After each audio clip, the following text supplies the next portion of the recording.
Hello and welcome to Transforming Tomorrow from the Pentland Centre for Sustainability in Business. I'm Paul Turner. And I'm Professor Jane Babington. How is space infrastructure impacting Indigenous life in the Arctic? Why is Donald Trump trying to buy Greenland? How have satellites impacted our night skies? And what does all this mean for sustainability? Let's go to the Arctic Circle.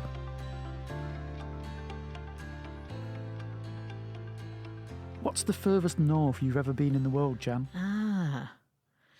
Probably Kiruna, which is in the north of Sweden, just inside the Arctic Circle. That is north. That was fantastic. That's properly far north. What were you doing there, or are you not allowed to talk about it? No, I was working in Sweden, and we decided to take the train up. So the train trip was long, and it was January, but somehow it was luminescent because of all the snow. And then what I don't know, because I've also been on the northern coast of Iceland, which might be further north than that, but I'm not entirely certain. I don't think it is further north than that. No, I've been to Iceland, but I've not been to the north. I've been to the bit that everyone goes to, around about Reykjavik, and then inland a bit from there to where the geysers are and things like that. Geysers in this case, the old referring geysers. to spouts of water coming from the ground, rather than very old people. I'm sure they have old people there, but that's not the reason we went to visit.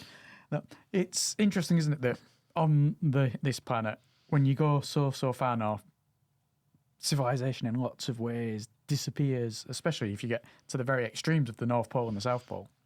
Well, I suppose it depends what you mean by civilization, because people have lived there forever and are really well adapted to living there. So, certainly the smaller communities, but really important communities nevertheless. No, I really do mean the North and South Pole. The only civilizations you've got at the South Pole are penguins. Yep. And at the very, very North Pole, there might be the odd polar bear that's gone a bit too far north. But people don't live there because essentially it's too cold. But then you come down into the edges of the Arctic Circle, you do have... but no, way north. Yes, way north. But that's not to say there's nothing there, as you say. There's lots of things there. And that brings us to what we're going to talk about today. Oh, because polar bears. Exactly. We've got a whole episode coming up about penguins and polar bears and who would win in a fight between 1,000 penguins and one polar bear. I don't know where to wager on that one. I mean, the penguins have the numbers, but they don't have the claws, do they? I mean, there's only so much a peck from a penguin beak's going to do. Yeah, but I've watched Madagascar, so I know 4 penguins are very dangerous. So imagine what 1,000 of them would be like. But maybe it's like that's the perfect number. You go beyond 4, they're no longer dangerous. Are you sure this is a podcast topic, or we may have gone off? Yeah. Get on track. Well, you're the one who took us off track by suggesting we were going to have a podcast on polar bears. No, I want to talk to you about the links between the Arctic Circle and the people that live within it, and space and sustainability. That's brilliant, because we've been to space before, but we've never been to space via the Arctic Circle. So how does that work? I don't think we've been to the Arctic Circle either, have we? This is our first trip to the Arctic Circle. We've left that. We've already been to Mars and outer space and the sun, but now we're going to go... Yes, we're going to go there. Well, what we're going to do today is we're going to speak to Dr. Mia Bennett, and she is, and this is in quote marks, a political geographer with geospatial skills. I love it. I don't know what that means. I do. It's fantastic. Good, right. Don't tell her I don't know what that means. Carry on. And she's from the University of Washington. She researches the Arctic and orbital space, and that touches on everything from Indigenous people to satellites. That's brilliant. It is. Welcome, Mia. Thanks, Paul. Thanks so much for having me. To throw you a curveball, are you at all an expert on polar bears? Not at all. I did see my first polar bear this year, though, so I do feel I'm a little bit more legitimate as an Arctic researcher now. So that was very exciting for me. Hopefully it was a polar bear a long way off. It was a safe distance, about 1 kilometer, which is, I think the limit for how close you can get in Svalbard where we were. So, but exciting and safe. Well, that sounds amazing. So how come you get to do this? So can you tell us about yourself and your background? So I'm an associate professor at the University of Washington in Seattle, and I've been researching the Arctic for 15 odd years now. So I started my research as an undergraduate at the University of California in Los Angeles, which is a very sunny place from which to study somewhere so far north. But ever since I was a teenager, I've just been interested in Scandinavia and Nordic cultures and Arctic environments, partly to do with my family heritage. So I went to Sweden to study Swedish language one summer, and that led to an internship at the US Embassy in Oslo the following year. So that was 2008, and things were really starting to kick off in the Arctic that year. You had the US Geological Survey announce a massive oil and gas deposits in the Arctic. The year before, Russia had carried out this kind of very, let's say, sensational flag planting on the seafloor underneath the North Pole. So there are a lot of geopolitical and kind of economic interests suddenly coming together in the Arctic at a time of accelerated climate change and increased public recognition of the ongoing crisis. So all of that kind of came to a head. And when I got back to university in the autumn, I just decided to kind of start burying myself in Arctic research, and I've kind of kept pursuing it to this day. You could say it snowballed. So yeah, that'd be a good way to put it. Is this the level of discussion I can look forward to? Sorry, I'll get myself back on track. I'm terribly sorry. Carry on, Paul. Yeah, right. We'll ignore that and carry on. So, how then do you come to be interested, Mia, in the connections between space and the Arctic? Because it wouldn't necessarily, to me, be an obvious connection until I've learned more about your research and your work. It's a very fair point, and I guess to kind of explain my interest in the intersection between these two so-called frontiers, we'd have to go even farther back to when I was a little kid. I dreamed of being an astronaut, and that never transpired. I wasn't good enough at maths and physics and things like that in school. So I decided, well, the kind of furthest point I can still get from society to reach these kind of remote places on planet Earth would be the Arctic or Antarctica. So I became a polar researcher instead, but still really hold this kind of deep interest in space. And increasingly in the past few years, I have noticed these frontiers coming together through the lens of infrastructure. So, for instance, you have both on the one hand a history, Cold War military infrastructure being built that was surveilling the skies for missiles and bombers. And then now, which we can talk about a bit more, there's spaceports that are being built in the north. So I'm really seeing a fusion of the Arctic and space that I think is ripe for kind of critical engagement, let's say. And how far back does that link between space and the people of the Arctic go?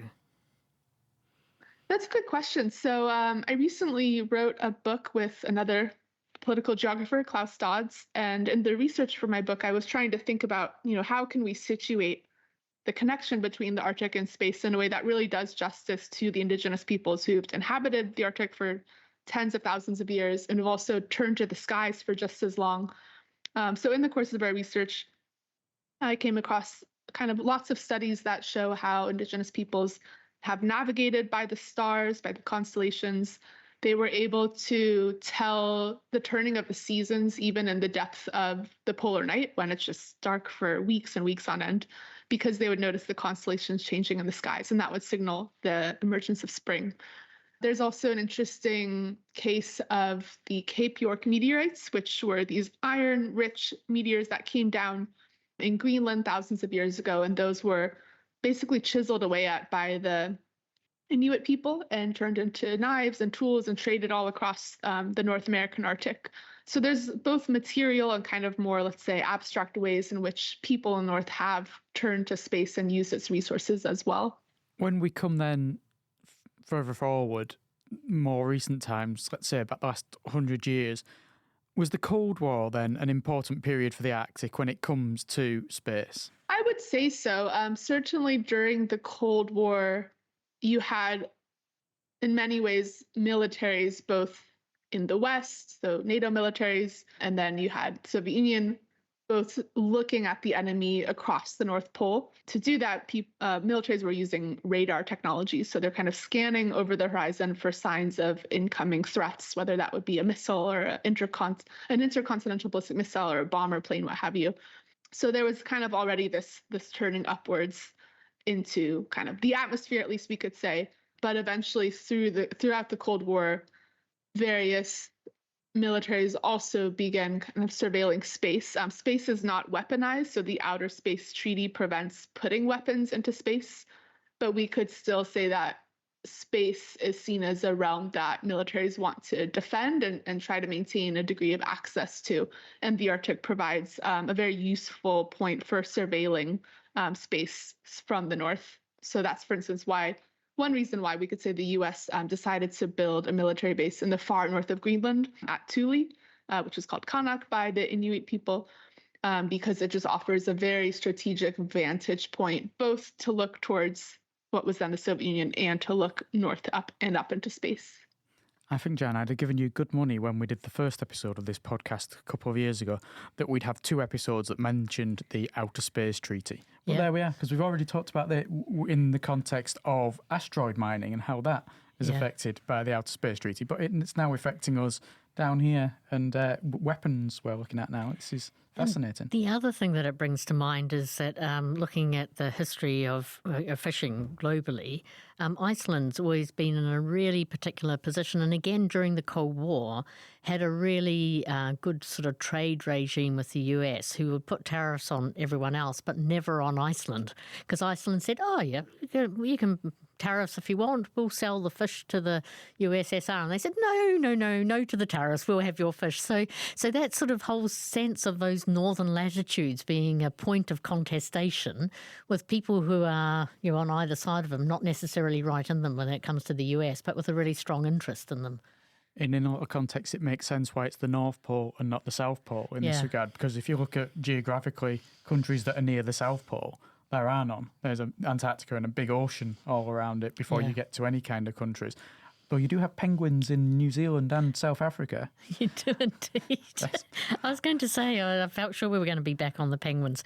Penguins are quite territorial, so it's probably best not to try and put a spaceport on the South Pole.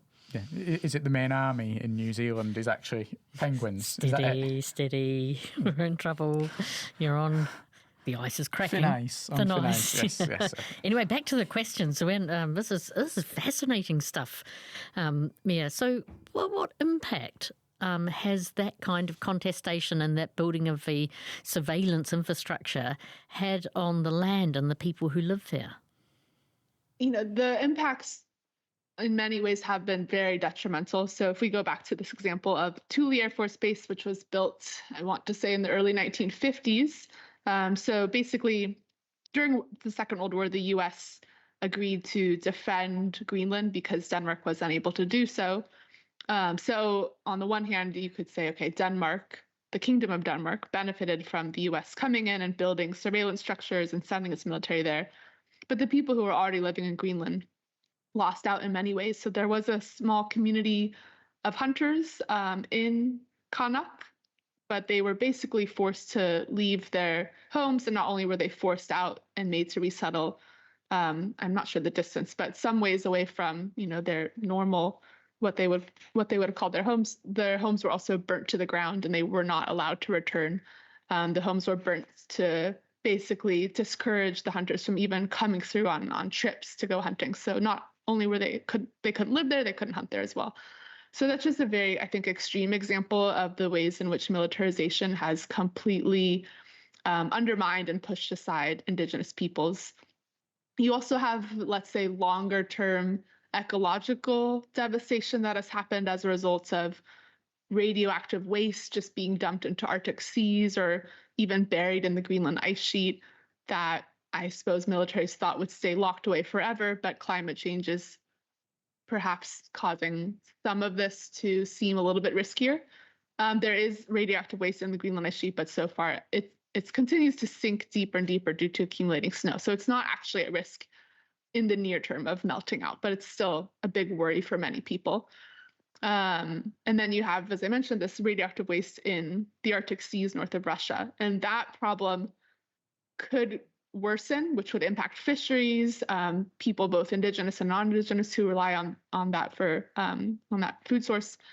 That problem stands to worsen as a result of a lack of cooperation now between Russia and the West as a result of the full-scale invasion of Ukraine. So we're just seeing a lot of kind of further disruption, which is, let's say, a long-running consequence of this early on militarization of the Arctic that has really, I think, done a huge disservice to Indigenous peoples who've used the land and resources in many other ways for millennia.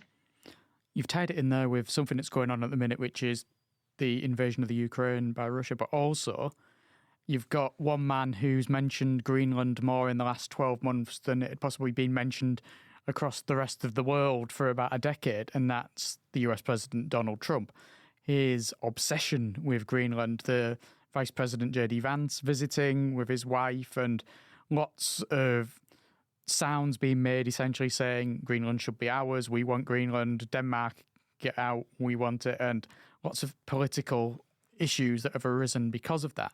Does that all tie back to everything that went on in the Cold War and the building of this base, do you feel? Or is it more tied in even further back with the position of the Arctic and where Greenland is and the potential there for, as you say, monitoring and all the space work that might be coming too soon? So on the one hand, in my research, I do always try to historicize a lot of the kind of, let's say, media sensationalism that the Arctic kind of is often presented through. So Trump's desires to annex Greenland, purchase Greenland, what have you, which he first kind of put on Twitter back in 2019 during the first Trump administration. There is a longer history to the U.S. Wanting control of this very strategic island since around 1867 or so, which was when the U.S. purchased Alaska from Russia. So there is this kind of interest in the U.S. continuing its territorial expansion, its pursuit of manifest destiny into these farther northern reaches. And with Greenland, Trump used this phrase, we need Greenland and we need the Panama Canal, I think it was as well, for hemispheric security.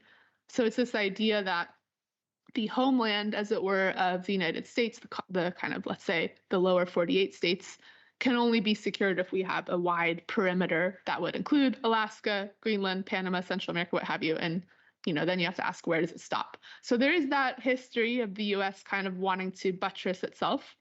But then you also have to couch that within Trump's just completely kind of asinine way of viewing everything in politics as very transactional, viewing everything as a kind of real estate deal, and him effectively thinking if he just makes an offer that Denmark can't refuse, then Greenland will be his. I don't think there's a lot of logic behind his impulse. How would the U.S. incorporate Greenland into, I don't know, American society when the U.S. has already treated other places like Puerto Rico so poorly? It's a very harebrained scheme, but there is a longer history to it, we could say. I will never have the words Donald Trump and harebrained scheme mentioned in the same sentence. That's terrible. But that now also makes a lot more sense about Canada as well, because if you've got Alaska and you want Greenland, then Canada would be handy as well. Yes. Yeah. Thank you. I mean, harebrained. I've just it's a bit harebrained, but with that historic placing of it, that makes so much more sense now. So thank you for that, and I'm sure our listeners will also go, now I see. And you know what? It's something I knew, but I forget that I knew. I forget that Greenland's an island. If it's so easy to forget because you look on atlases and stuff, it's sort of joined up by all the ice, but that's ice that could melt away. And with climate change and such being as it is, it could melt away in the not too distant future, and it could be more obviously an island. But yeah, you forget that Greenland's an island. So that's helped us understand that connection between sort of like frontiers, two frontiers, infrastructure, defence and whatnot. What is it when it comes to Arctic, with respect to space and to satellites? How does that joining up happen? So in the past, let's say 20 years or so, there's been a real explosion in the number of satellites that are being slotted into orbit. Many of those are Earth observation satellites. So these are satellites that are effectively taking pictures of Earth, whether that's optical images that resemble how a human would see the planet, or there's other satellites that, capture infrared wavelengths or microwaves or what have you. So there's more and more interest in carrying out Earth observation for science, for surveillance, for commercial purposes as well. And then in the past, let's say since 2019, there's been an even more rapid growth in telecommunication satellites, specifically internet satellites. Then those are mostly, let's say, we should be upfront about this, operated by Elon Musk and his Starlink company. So there's lots of satellites going to space. Now, the ones that are doing Earth observation, they want to capture imagery of the whole planet. And to do that, generally, those satellites orbit around the North and South Pole, because that allows them then to cover every longitude as well over the course of anywhere from a few days to a few weeks. So the idea for, let's say, putting these satellites into a polar orbit is then, well, how do you get the data downlinked from those satellites and brought back to the user on Earth? And how do you do so in a rapid fashion? Because data is only as useful as it is timely. So what we're seeing happening is ground stations, as they're called. These are kind of big arrays of antennas. If you've seen the movie Contact, you might be familiar with these big dishes. When they're built in very harsh environments like the Arctic, they're covered in these what are called radomes, so big white spheres that look even more sci-fi. But basically, a number of ground stations have been built in the Arctic and even in Antarctica to enable just rapid downlinking. And the world's largest civilian ground station is actually in Svalbard, which is a Norwegian island halfway between the Norwegian mainland and the North Pole.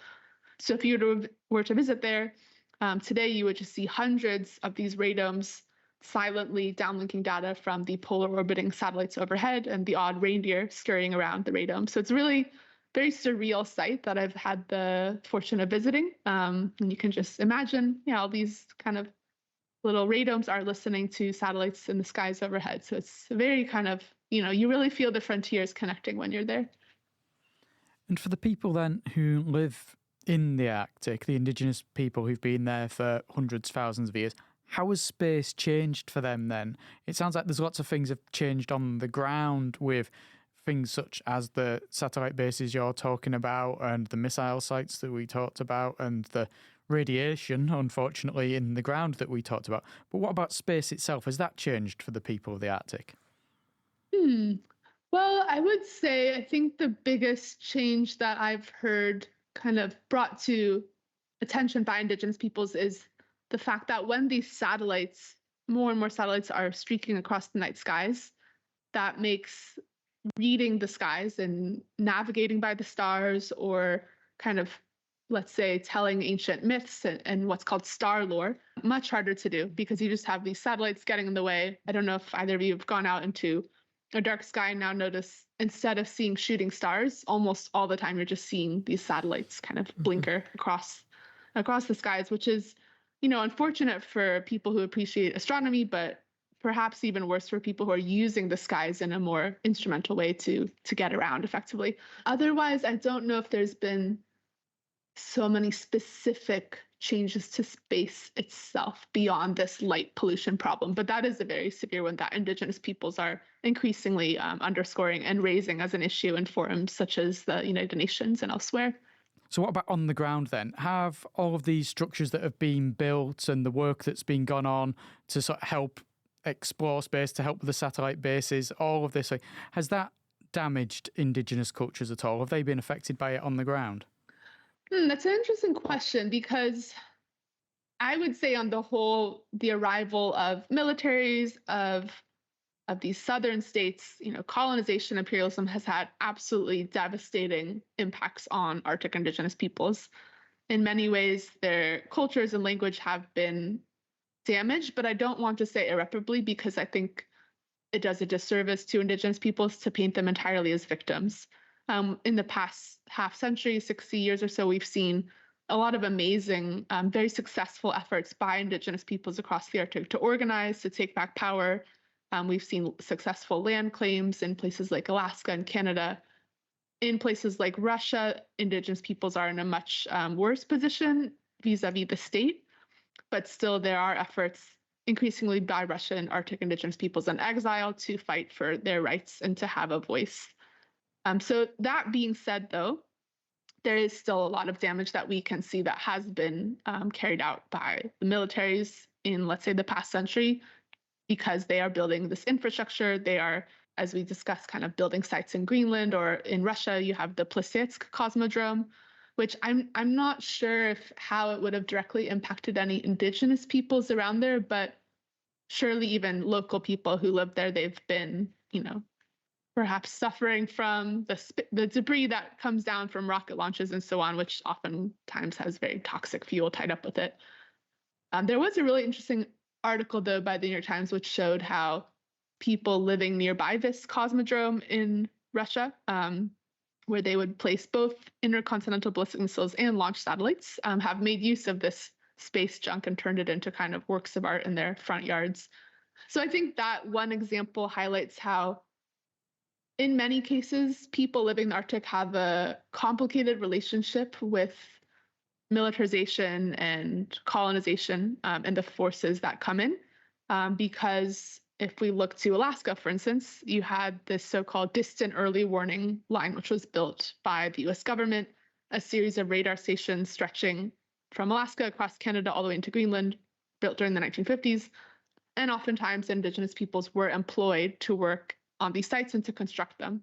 It was not forced labor, they were paid wages. And I've spoken to members of some families who say those wages helped them kind of just, accumulate some savings and then continue, let's say, dog sledding or other traditional practices. So Indigenous peoples adapt.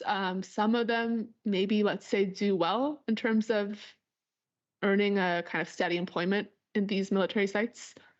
Other times the impacts can be much worse. So it's a very kind of varied picture, I guess, of impacts that I think will really depend based on who you talk to and also where in the Arctic you are, right? If you go to the Nordic countries today, where there's a real push to militarize the North again because of Sweden and Finland joining NATO in the past couple of years, there, when you talk to Sami people, at least one Sami individual I spoke to said that he thinks the military, this was in northern Finland, is doing a decent job of consulting with Sami, warning them of when they're going to do exercises, things like that.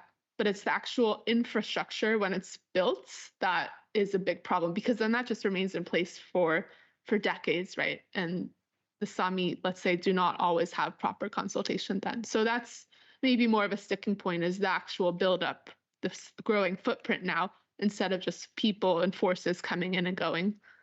So there's a lot of kind of, I guess, complexities to this whole process we're seeing play out once again. And hopefully the militaries will be more respectful in the ongoing buildup than during the Cold War, but I don't think there's many guarantees of that at the same time. What's really fascinating about what you described is there's sort of like three players. There's like the military players, and the militarization has a particular dynamic and a particular, ebb and flow to it, and it might be, getting bigger at the moment. Then there's state action, where states might have, interests and either interact well or poorly with their Indigenous people. But then there's commercial organisations as well, and businesses who are operating sometimes as subcontractors to the military, but sometimes on their own accord as well. So that strikes me as, from a governance perspective, a really complicated landscape, because it's not the same rules for all three users of that space. So if you're living up there as somebody who lives in a place, have lived there for a long time, have traditional rights, etc., then how you interact with each one of those players will be very different. And some of it will be, well, you take what you take, and other ones will be a bit more give and take from it. So that must also make responding to what's happening in your own backyard really difficult as well. Absolutely. You raise a lot of good points there. I mean, one example I heard is Greenland has, let's say, 57,000 people. And at one point, I don't know, I think it was Shell or some major oil company was considering doing exploratory drilling offshore, but Shell has more employees than all of Greenland, right? So, it's one thing for these small countries to deal with huge nations like the US or Russia, but they also, at the same time, as you point out, have to contend with major transnational corporations. And, do these small countries have the human capital to really do that? It's a big question and a big challenge for a lot of people living in the North. There's a lot there of political, social, economic impacts of what's going on up there. But what about environmental? Is the space infrastructure that's being built in the Arctic having an impact on the environment? So I would say that there are a lot of environmental issues coming from the development of space infrastructure in the North. One example is from Andøya Spaceport in North Norway. So on the one hand, I do think the operator, Space Norway, is trying to take a lot of precautions, especially with regard to making sure to protect the fisheries. But fishermen there have expressed concerns over, let's say, if a rocket launch goes awry and if it was using hydrazine, which is a very carcinogenic fuel, perhaps it could irreparably damage the fisheries there. So that's one example of a potential environmental hazard from space infrastructure in the Arctic. Another example that has actually happened is at the Pacific Spaceport Complex in Kodiak, Alaska. There have been a number of test launches that have not gone so well, let's say, and ABL, which was a commercial company that's now since been renamed, from California. I think one of their rockets basically had some sort of explosion, which resulted in all the soil being contaminated. So there's no indigenous people living on that specific site. So it didn't have those kind of direct impacts on a community, but still the soil was, full of toxins to a level that the state of Alaska cannot treat. So all of that soil had to be barged out and brought down to the state of Washington, 1,000 miles away. So a lot of these issues in the Arctic are very hard to treat in the region because it is so remote and it doesn't always have the same environmental disaster response capacities as we might down in the south. So that's just another challenge of how to respond to emergencies, disasters, ecological or whatnot in nature in the Arctic. You've talked a lot about a lot of commercial companies, and it must strike a lot of people as being unusual or unexpected that there's so many commercial companies operating up there. And you've talked as well about companies who are launching rockets from the Arctic. Is that becoming a more common thing, that we might previously have associated rocket launches with governments and with countries, nation states? You've got sites in America, you've got Houston, you've got Florida, for instance, and you've got the various sites in places like Kazakhstan and Russia. Is it now becoming more common to have sites up in the Arctic Circle that are potentially launching rockets? I think the key word there is potential, right? So on the one hand, we definitely have a lot more commercial actors that are involved in space. So that is kind of all falls under this umbrella of what's called new space. So if the first space age was characterized by national governments competing in space for access and influence, since the 1990s or so, a lot of states, such as the US and countries in Europe, not so much Russia and China, but the West has encouraged commercialization in space to basically enhance competition and state-of-the-art technology. So that has allowed companies like SpaceX, run by Elon Musk, to really become the dominant players even in the US. I think SpaceX launched something like over 90% of spacecraft in the US last year to get into orbit. In the Arctic, though, I think a number of the spaceports that are being built, whether in Sweden, Norway, in the subarctic in the UK, and Shetland, you have a spaceport underway. And then this one I mentioned in Alaska that's actually existed since the late 90s. Whether the commercial companies will actually turn up is something that remains to be seen. So the Alaska spaceport, they've pretty much only had the US military and its allies, such as Israel, come and test launches, which have all been suborbital, so not actually going into space. I think in Sweden and Norway, there is a bigger chance that commercial companies will really participate in using those spaceports, because the only alternative in Europe is to go all the way across the Atlantic to French Guiana. Whereas in the US, you have, as you mentioned, the spaceports in Florida or California, which are much closer to these aerospace manufacturing bases in places like Los Angeles and Denver. So I think the European Arctic has a better proposition to commercial space companies in Europe for actually using their sites.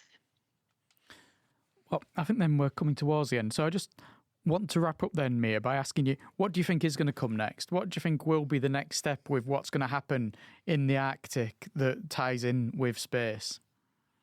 Oh, gosh. I've never been a person who likes to make future predictions, but I could try. Well, maybe I'll just kind of cap things off by recounting a conversation I had with a young scholar at a conference recently on ethnographies of outer space, which was held in Vienna by the very cool Future Space Project run by Nina Klimberg-Bitias. So she's a professor who's working on kind of science and technology studies of outer space. And there's more and more people doing anthropology of space, ethnographies of space.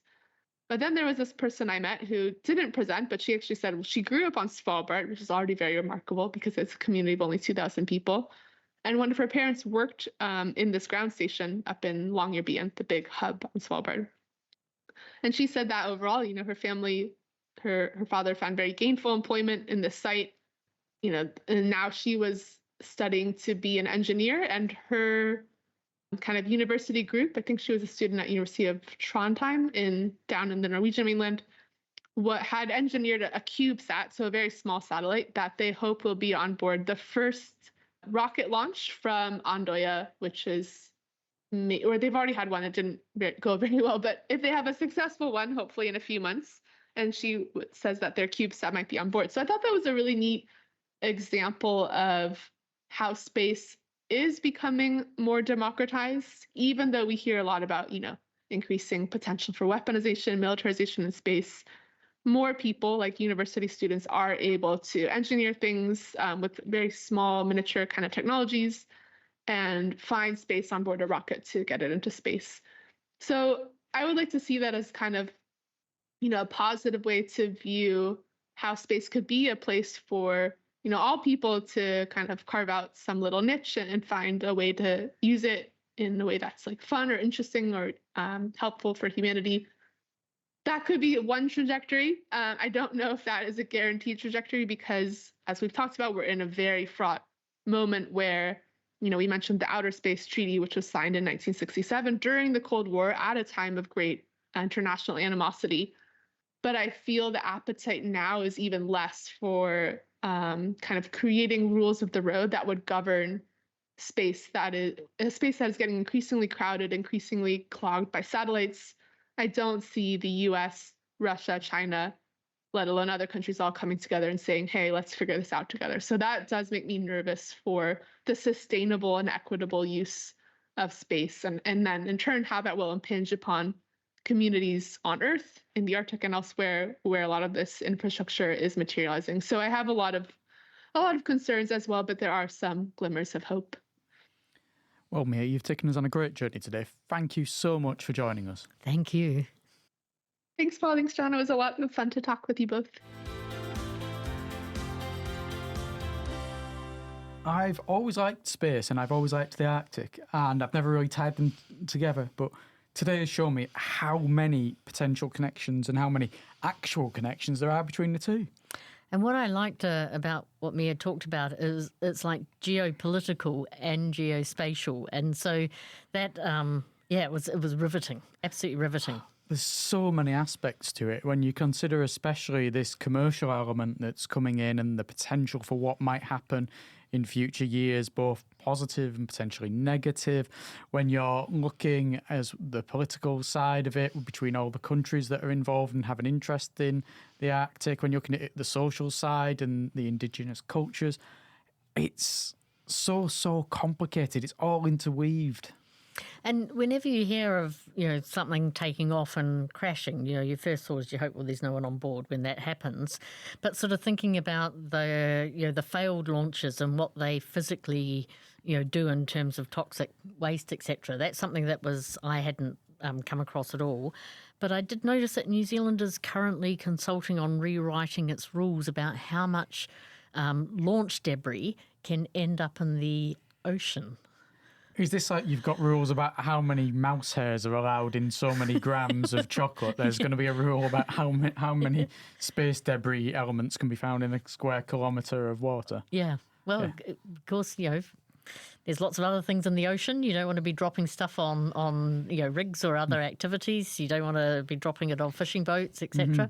So I think that sort of that use of space and who gets like space as an area, not space as in space, is really, really important. Yeah, I mean, I attended a session that Mia did earlier in the year, and she showed the examples of Alaska and some of the work that's gone on there, and talking about how the fact they'd had some test launches that had never actually made it into anything greater than that, and the damage that had been done even by them to a certain extent by some of the debris that was scattered off by failed launches and the like. It's all things that you have to consider. When you're going back that bit further and you consider like the radiation that's seeping through the snow and into the permafrost and everything that's under there in Greenland, and that's from 50, 60, 70 years ago, and that's just still there all from this exploitation of the Arctic and everything that's going on there. And this reminded me of when I was in this trip to Iceland that I was talking about. Was unfortunately not a tourist trip. I'd love to go back as a tourist, but it was going to the second largest university in Iceland, which I think is called Akureyri, if I was saying it right. It's right on the north coast. And there was somebody there who was working quite far north in Canada, and then there was some folks from far north in Sweden as well. And I became aware that there is a University of the Arctic Circle, which is the universities that are close to or in the Arctic Circle have this relationship with each other, whereby the kind of research agendas and the concerns and the issues that are raised for them are very particular. Kind of like the earlier episode we had about sustainable mountain development. The issues for people living in the Arctic are very particular, and there's this consortium of universities that work together to create this University of the Arctic Circle to deal with those issues, which is a really great way of universities coming together to understand things of common concern. And as we've pointed out in this episode, so much of it ties in with current geopolitics, whether that be the US and their interest in Greenland, whether that be the Russian invasion of Ukraine and the effects that has elsewhere in the world. There's so much that always needs to be considered when it comes to the Arctic and when it comes to space. Yeah.